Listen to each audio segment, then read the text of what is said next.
حضور قبلہ مسلم امت فخر السادات زینت المشائخ قبلہ پیر سید حسین الدین شاہ صاحب گزشتہ دنوں آپ یو کے دورے پر تشریف لے گئے، اور وہاں پر آپ نے ایک گفتگو کے دوران فتنہ خطائیہ سے لوگوں کو بچاتے ہوئے آپ نے فرمایا کہ ایسے بدبخت لوگ بھی پیدا ہو گئے ہیں کہ جنہوں نے سیدہ کائنات کو خطا کار کہا ہے۔ اس حوالے سے آپ سارے لوگ ان سے بچ کر رہے ہیں۔ تو آپ کی اس گفتگو پر یو کے ایک بدباطن اور ناسبی مزاج مولوی اسلم بندیالوی، جس کی عادت ہے سادات کے خلاف بھونکا بھانکی کرنا، اور جس کے خلاف بریلی شریف سے بھی فتویٰ آ چکا ہے، اور جس کی بدبختی بالکل پوری دنیا کے سامنے عیاں ہے، اس نے ایک ویڈیو بنائی اور اس میں اس نے کہا کہ یہ پیر حسین الدین شاہ صاحب نے یہاں پر الزام لگایا ڈاکٹر جلالی پر کہ سیدہ کائنات کو انہوں نے خطا کار کہا ہے۔ تو انہوں نے تو خطا کار کہا ہی نہیں ہے، ڈاکٹر جلالی نے تو سیدہ کائنات کے حوالے سے کہا کہ وہ جب مانگ رہی تھی تو خطا پر تھی، تو یہ پیر صاحب نے ان پر الزام لگائے اور یہ جھوٹ بولا ہے اور یہ دھوکہ وغیرہ وغیرہ۔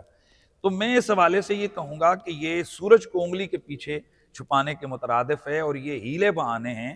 اور جسے ہماری زبان میں کہتے ہیں کہ یہ گونگلوں سے مٹی جھاڑنے کے مترادف ہے۔ وگرنہ اگر میں کہوں کہ یہ مولوی اسلم بندیالوی کفر پر ہے، یا میں کہوں کہ یہ ارتداد پر ہے، یا میں کہوں کہ یہ خباثت پر ہے، یا میں کہوں کہ یہ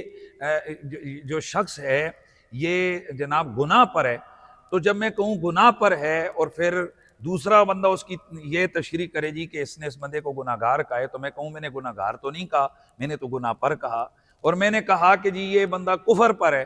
اور دوسرا بندہ اس کی تشریح کرے جی کہ مفتی صاحب نے اس کو کافر کہہ دیا ہے، تو میں کہوں نہیں جی میں نے کافر تو نہیں کہا، میں نے تو اس کو کفر پر کہا ہے۔ پھر کوئی میں نے کہا کہ جی وہ ارتداد پر ہے، دوسرا بندہ اس کی وضاحت کرے جی کہ اس نے اس کو مرتد کہا ہے، اور میں کہوں نہیں جی میں نے مرتد تو نہیں کہا، میں نے تو ارتداد پر کہا ہے۔ تو اہل علم اہل عقل ذرا مجھے بتائیے کہ خطا پر تھیں، خطا کو ثابت کرتے ہوئے کہا کہ خطا پر تھیں اس میں، اور خطا کار تھیں یعنی خطا کا کام کرنے والی تھیں، اس دونوں میں مانوی کیا فرق ہے؟ اصل حقیقت یہ ہے کہ جس دن سے ان بدبختوں نے سیدہ کائنات کی بے ادبی اور گستاخی کی ہے، ان کی مت ماری گئی ہے، اور اس میں کوئی دوسری رائے نہیں ہے کہ جو لوگ بھی اہل بیت اطہار سے ٹکراتے ہیں وہ زمانے کے یزید ہوتے ہیں، اور اللہ تعالیٰ ان کو عبرت کا نشانہ بناتا ہے۔ اس نے یہ بحث کی کہ جی یہاں پر پیر صاحب قبلہ حضور قبلہ حضرت غوث زمان قبلہ پیر مہر علی شاہ صاحب کی عبارت کا انہوں نے سہارا لیا ہے جی کہ یہ تو انہوں نے لکھا ہے، حالانکہ پیر صاحب نے وہاں پر یہ فرمایا کہ غیر انبیاء کے لیے امکان خطا ہے، اور یہاں خطا بمعنی معصیت ہے، یعنی امکان کی بات کی کہ نبیوں کے علاوہ کوئی بھی آدمی اس سے خطا کا ہونا یا گناہ کا ہونا ممکن ہے۔ اور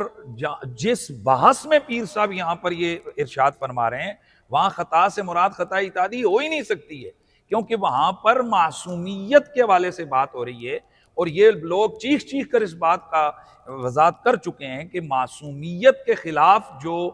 خطا ہے تو خطا اتعادی نہیں ہے، وہ خطا معصیت ہے۔ تو جس خطا کے امکان کی بات پیر صاحب نے کی تھی کہ یہ خطا ان کے لیے ممکن ہے، یعنی امکان کی بات کی ہے، وقوع کی نہیں،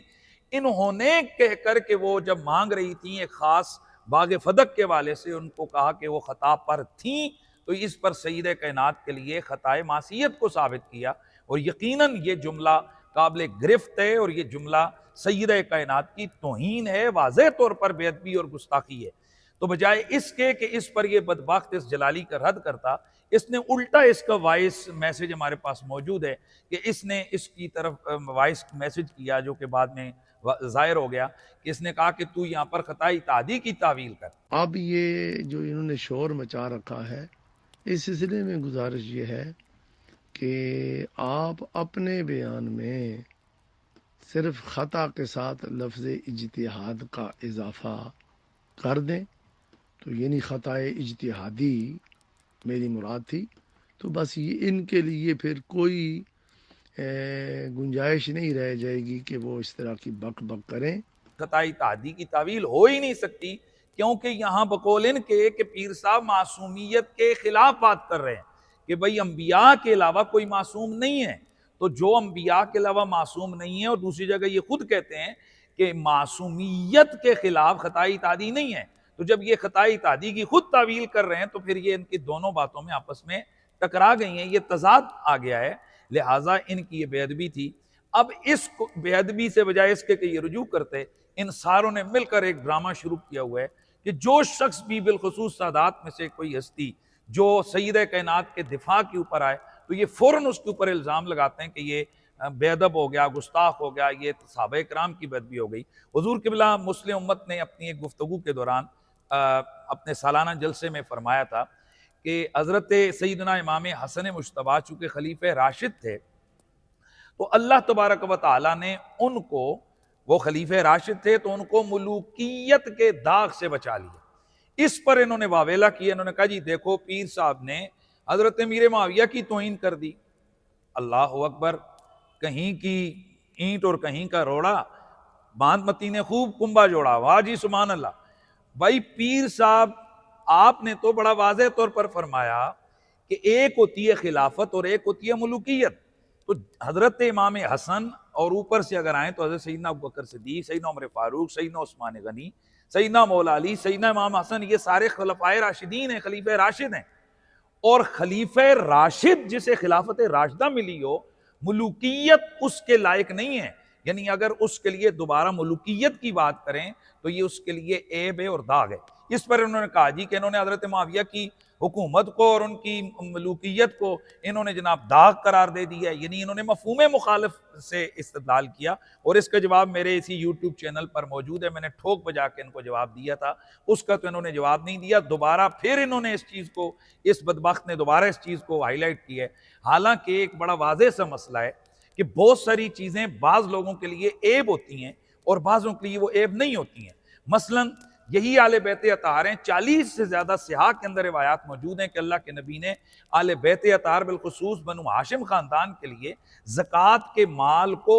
حرام قرار دیا ہے، یعنی کہ ان کو فرمایا، کئی حدیث ہیں حضور نے فرمایا کہ یہ بنو ہاشم کے لیے یہ زکوٰۃ جائز نہیں ہے کیونکہ یہ مال کا میل ہے، اور خود امام حسن مجتبیٰ علیہ السلام کو اللہ کے نبی نے آپ کی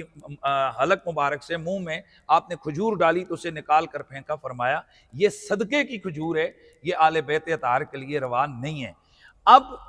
یہی صدقہ اور یہی زکوٰۃ جو آل بیت کے لیے میل ہے، آل بیت کے لیے مال کا میل ہے، جائز نہیں ہے، بنو ہاشم کے لیے منع ہے، حرام ہے، لیکن یہی زکوٰۃ کیا صحابہ کرام علیہ رضوان میں سے جو فقراء تھے وہ نہیں کھاتے تھے؟ جو غیر بنو ہاشم صحابہ ہیں کیا ان کو نہیں ملتی تھی صدقات، وہ نہیں لیتے تھے؟ تو اب بندہ یہ کہے کہ جی دیکھیں انہوں نے کہا ہے، اب